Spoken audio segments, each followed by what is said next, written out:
Hi guys! Welcome back to my channel, Chai Access. At nandito ngayon, may bago tayong guest. Ako na unang ambush interview, si Ate Ana! Hello!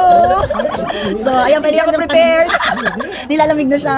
Ate, ready ka na sa interview ko sa'yo? Sige. Okay, let's go na! Halika na! Let's go! Ate Ana, kumusta ka na yung buhay mo dito ngayon? Dito sa UK? Ngayon, Okay naman, ano. Ilan taon na kayo dito sa UK? Oh, kaka 22 years ko lang nung isang linggo. Sabay ganun na sa August 2, 22 years. Sakto pala. Landed in Scotland. Ano kayo napunta dito sa Scotland? Wala, nag-apply lang ako sa agency. Pero, From Pinas? From Pinas. Straight dun sa pinagtatrabahuhan ko ngayon. Yun pa rin ako. Pero yung pinsan ko kasi nauna sa akin ng 5 years. Kaya, sumunod lang Direct ako. yan, hiring? Parang Hindi, ganun. Agency ako. Siya yung direct hiring. Siya yung direct hiring, parang agency, pinadaan. Tapos, mga application na inano mo yung English, nag-ano pa lang ng IELTS? Ay, hindi. Wala. Nung time na yun, mas madaling mag-apply pa punta dito. Kasi, mag-apply ka lang sa agency. Kaya lang yung agency namin nun, may magbibigay ka muna ng 10,000 para ikaw ay ihanap nila ng work dito. So, talaga maglabas ng pera? Maglalabas ka ng pera, 10,000. Tapos, para kung may hiring, i-shortlist ka nila. Tapos, hihingan ka nila ng mga requirements. Kung na-reach mo yung mga requirements nila, yung working experience, yung mga ganyan. So, makakwalify ka nila sa isa-shortlist. Tapos, walang exam kami noon. Ang pinagdaanan ko lang is interview. Direct sa recruiter na English, yung recruiter, business partner ng agency. So sila yung nag-interview, tapos pagkatapos ng interview nila, yung specific naman, yung pinakang first manager ko, siya yung nag-interview sa akin sa hotel, online. So meron kaming video call, tapos doon niya ako in-interview. May kaisa-isa akong interview na natandaan. Why would you like to work in UK? Ano sagot mo? Ang sagot ko, di ba memorize? Ano sagot mo? I would like to work in a hospital where there is modern technology at hand. Charing. Ano yan? Inaral mo yan? Hindi. Alam mo na yun ang... Kabisado ko na yung nasa CV ko biglang nagkataon na yun ang tinanong niya. Di ko sabi ko, yun ang sinulat ko CV ko. So yun ang sasabihin ko sa'yo. Tama na naman. Ang galing naman. Tapos anong taon? 2003, August. Ay, hindi pala August ako doon pero siguro pinrocess nila yun. Matagal lang. Hindi, alam mo, before ako ma-shortlist, naghintay ako ng 1 year. Akala ko nga na-scam na ako sa 10,000. Kasi binigay ko yung 10,000 ko, kasama ko yung 4 kaming nag-apply, pero may edad na itong mga kasama ko. Sa aming 4, ako yung natanggap. Pero non-refundable yung 10,000. So nawala yung 10,000 nila. Ako lang tapos, hindi sila matanggap, hindi na. Kumbaga parang, are you willing na mag-band ng 10,000? May pwedeng hindi ka matanggap, pwede kang matanggap. Sinabi naman na gano'n. Dahil ako kapit na sa patalim, kasi lahat na yata ng agency sa Maynila, ay may picture ko na, may CV ko na. Sige na, bibigay na ako. Ayun, sa aming 4, akong pinakabata, ako yung nakuha. Pero after a year pa nila ako tinawagan kasi wala nang contact. Akala ko nga wala na yun. Tapos after a year, tinawagan nila ako for interview. Interview ulit na yun na yung start, yung kaunahang interview dun sa recruiter. Tapos after nun, sabi nila, may mag-offer na raw ng job, magbibigay ng working permit, pero interview daw muna kami. So, panel interview, yun, 4 silang nag-interview, lahat ng mga big boss. Tapos yung isa sa nag-interview, siya yung naging manager ko. Na siya daw pumili sa akin. Ay baka nga, ang tagal mo hanggang ngayon, diyan ka pa rin sa work. Kasi sabi niya, kaya sabi ko sa kanya, ba't mo ako pinili sa department mo? Sabi niya, kasi ikaw yung pinakamalinaw magsalita. Oo nga kayo. Tao naman. Sabi niya, hindi ko naintindihan yung iba. Tama naman, kukuha ka lang, hindi pa dun sa naiintindihan mo na dapat. Kaya niloloko ako, pagdating ko doon, niloloko ko ng mga katrabaho ko. Sabi niya, ikaw pala yun, ikaw daw yung pinakamalinaw magsalita. So after no, nakuha na sumunod na si Kuya. Hindi, boyfriend ko lang yan. Pa lang siya noon. Nasa barko yan. Pero kami nasa barko siya nung ako yung mga nag-a-apply. Tapos nung aalis na talaga ako, yun, nag-engagement party lang kami. Tapos bumalik ako after 8 months. Nagpakasal kami. Tapos, after the wedding, March kami kinasal, June siya pumarito. Tapos dire-diretso na. Yun, dire-diretso na. Yung 5 taong plano kong maximum na stay dito, hindi pa rin ako nakaka-uwi hanggang ngayon. 22 years na. Talaga, te. Pero sila kuya yung nakabakasyon. Hindi, ibig sabihin, nakauwi ako, pero ang plan ko, 5 years lang 5 years lang dapat. Then uuwi na ako ng Pilipinas. Parang yung plan mo, 5 years mag-iipon lang ako. Mag-iipon lang ako, so uwi. Sabi ko, after 5 years, baka mayaman na ako, pero hindi pa rin ako mayaman, 22 years na. Pero yung ILR noon, te, Wala yan. Walang Wala time yan. na limit. Ang ano noon, after 3 years mo rito, naka-working permit muna kami for 3 years. After 3 years mo, i-renew mo ulit yung iyong working permit. Tapos pag naka 5 years ka na rito, pwede ka nang mag-apply ng permanent residency. Tapos after a year, pwede ka nang mag-apply ng citizenship. Kaya, nung, kailan ba ako?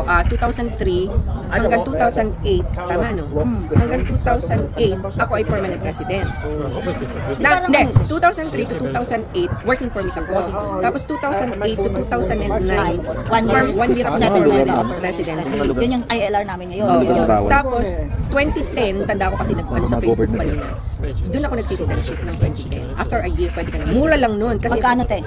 pag single ka, Yung ILR mo na, magkano? Ang 500 pounds wari Per ko person? per person. Hindi. Dalawa na kami ni Alan, wari ko noon. Oh, kasi ilang Dalawa na kami, 500. Tapos, nung Citizenship na. o 800, alin man doon. Tapos, nung sa citizenship, 1,200. Kami ng tatlo. Tatlo na kayo. Tatlo na Ang ako. mura. Ako, si Alan, si Aliana. Kasi si Aliana, inianak ko, permanent resident pa lang ako. Ay, no. Working permit ako nung si Aliana inianak ko.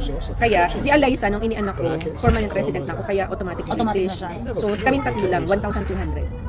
Mura. Mura nun. Ngayon, te, ano na, ILR namin 3,035 per person, per person. Ngayon, the rest is free na, no? So ngayon, na 2025 na, anong plan nyo? Happy na ba kayo dito sa UK? Or may plan kayo na bago na Magmamigrate pa sa ibang lugar? lugar? O stay na? Parang sa edad ko, hindi na. Kasi gusto ko rin mag-retard na. Kasi by ilang age ko na, 50 plus na ako. So, kailangan heading to retirement ka na dapat by this time eh. Dapat nag-harvest ka na ng iyong in-invest at inano nung bata-bata ka pa. Kasi, kumbaga kung ngayon pa lang ulit ako lilipat ng ibang lugar, magsisimula ka na naman from the very bottom. Parang sa edad ko, hindi ka na dapat magsisimula from the very bottom. Yung mga anak ko na lang, diba? Pero, Dito lang ako. magpa-plan din kayo na magbakasyon, ganyan. Oo. At least once a year, ganyan magpa-plan O kayo. katatapos lang namin. Nitong nakaraan. Ay, hindi sa Pilipinas kami ngayon. Nung last month, nagpunta kami ng France. Pero next year plan namin umuwi. Hopefully. So, nung dumating kayo dito, anong tingin mo yung advantage at disadvantage nung nandito kayo? I mean, yung benefits nung nandito kayo sa UK? Marami. Kasi ngayon na may family ka. Unang-una, may child benefit ka. So which is malaking bagay yun. Kahit hindi sobrang laki. Pero better than nothing. May nare-receive ka. Kung kaya naman ang sweldo mo, then the child benefit pwede mo naman siyang i-save. Para sa anak mo rin, di ba? Ang panimula mo rin. Or tulong yun kung bili mo rin ng gastusin sa anak mo. Pangalawa, health services. Napakalaki ng mga tao dito. Kasi yung health services dito libre. So sa dami ng mga health issues ko, kung ako nasa Pilipinas, dalawang bagay lang ang nangyari sa akin noon. Either, lugsong-lugsong na talaga ako at baon ako sa utang. Pangalawa, nadedo na ako sa Pinas. Diba? Kasi iniisip mo, pag nagkakasakit ka sa Pilipinas, ang isipin mo dalawa eh. Gagaling ba ako? Paano ako gagaling? Or, saan ako kukuha ng pambayad? Bayad. Kasi sa Pilipinas, Yung sarili mong iniisip mo yung health mo. Pero hindi dito, isipin mo na lang yung health mo. Kasi never mind yung expenses. Kasi you're not gonna pay anything. so, ibig sabihin, te, sa mga viewers natin, tingin mo ano mo sila na, may encourage mo pa rin na pumunta sila ngayon sa year na to? Tingin mo? Well, kung ikukumpara Ano ulit ngayon? noon at ngayon, Okay. malagay ko naman, meron pa rin namang benefit na mag-work dito kahit pa paano. Kung ikukumpara mo na mag-stay ka sa atin. Kasi at least kahit pa paano dito, sa salary mo, makakabili ka sa isang payday mo ng cash na TV na hindi mo palang hulog-hulugan. Diba? Makakabili ka ng gusto mo basta dumating yung sweldo mo. Ngayon pa kung na No, I think this one okay classes pa at ba all. sa Pinoy na pumunta dito So you may not. Okay pa naman. Okay pa naman. But again, I don't. Kung gusto nilang, I wouldn't risk it. bansa, may maganda pa rin offer kumpara dito. Pero, I mean, you can get a license like malaki din yung 12 opportunity. but it's just Pumunta sa ibang bansa. get it. Want a license? The government Una, lalo na kung magpa-family. Ako, masasabi ko, satisfied ako dito sa Scotland. Kasi, That's you get free tuition fee. Hindi mo na kailangan i-worry yun. Free ang NHS mo, NHS services mo, free ang child benefit mo, ikaw ay permanent resident dito.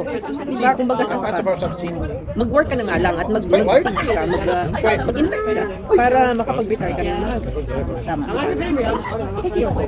Tsaka mas yung standard of living medyo makumpara sa ibang lugar naman. Mas okay. Mas where is legal to fly this thing? mas yung cost of living Open areas? kumpara mo sa ano. Some parks? I don't know if Ano yung isang naman din? Explain it. Yung pagkuha niyo ng bahay, nakabili ba agad kayo ng bahay? as long as it doesn't go to Kasi the lumipat other din kasi ako houses. ng trabaho for 1 month. Pumunta ako ng Edinburgh, pero bumalik din ako sa dati kong trabaho. So, nung 2003, so 2004 kami nagpakasal. So, 2005, 6, nagkaanak ako ng 2006.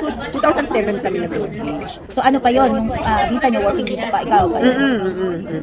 Noon kami nag-mortgage after nung nagkaanak ko. Before mag-1 year old si Aya. Yun yung 20% na sinasabi. Ang taas ng interest rate ng time na yun. 20%. Yung time na yun, parang, hindi ko, parang 7 point something. Hindi ko, ano, pero parang ganun. Mataas ang interest rate ng time na yun. So nakuha niya 3 bedroom? No, 2 bedrooms na walking distance sa trabaho, semi-detached. Yun. Hindi naman kakandaan, hindi kalakihan, pero just enough to start yung beginning yung buhay dito at saka yung family mo. So, okay na rin. Tapos yun, dahil bata ka pa, pag nag-mortgage ka na, mas mahaba yung years na binibigay sa yung bayad mo. Like, nung time na yun, ilang taon na ako nung time na yun? Mga 35, 36 ako na. 30 years to pay yung mortgage mo. Same sa amin, 30 years namin. Pero syempre, ayaw mo namang magbayad ng 30 years ng bahay mo na pagkatagal-tagal. So kung may pera kang extra, idagdag mo na sa mortgage mo na bumilis-bilis. Diba? So mas iikli yung same year pa rin, pero kung Same year pa rin. Ang pinakang maganda dyan, kasi yung ginawa ko, pinabawasan ko yung years. Pero okay din naman yun. Kasi masarap pakinggan. Pero okay lang na ikip mo yung 30 years. Basta hulugan mo lang siya ng hulugan. Lumiliit yung iyong utang. At least, kung 30 years yan, hindi ka obliged na mag-direct debit ng monthly ng yung mortgage mo. Kung time nag-ipit ka, nandun ka pa rin sa maliit na binabayaran. So, at least, kahit paano, malaking advantage yun. Tapos kung may pera ka sa kanan sa dagdag mo doon. So, yung 30 years mo, kaya mo yung gawin na 10 years, 12 years. Yun yung ginawa namin. Kaya yung 30 years namin, naging 12 years. Pero, kumuha ulit kami ng lumipat ulit kami. Pero di ba kasi nga pag binenta mo yan, tataas yung ano namin. Tataas yung value ng bahay mo, almost double. So, After ano pa, ay year ng ilang years, ano ko, hindi tagal kami doon, 16 years. Doon kayo naman Doon kami Pero napuntahan namin, ano na yung 2 years pa lang kami dyan. pa lang kayo. Oo, 2 years pa lang kami dyan. Malapit yung bahay namin sa hospital talaga. Oo, dati. Tapos yun, lumipat kami dyan.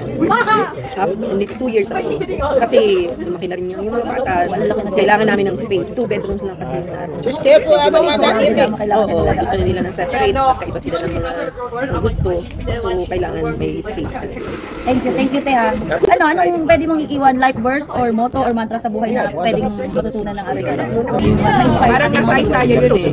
When the right time has come, I don't do it. So trust in God all the time. He knows better. Thank you, Te. Thank you so much. Thank you. Sa interview.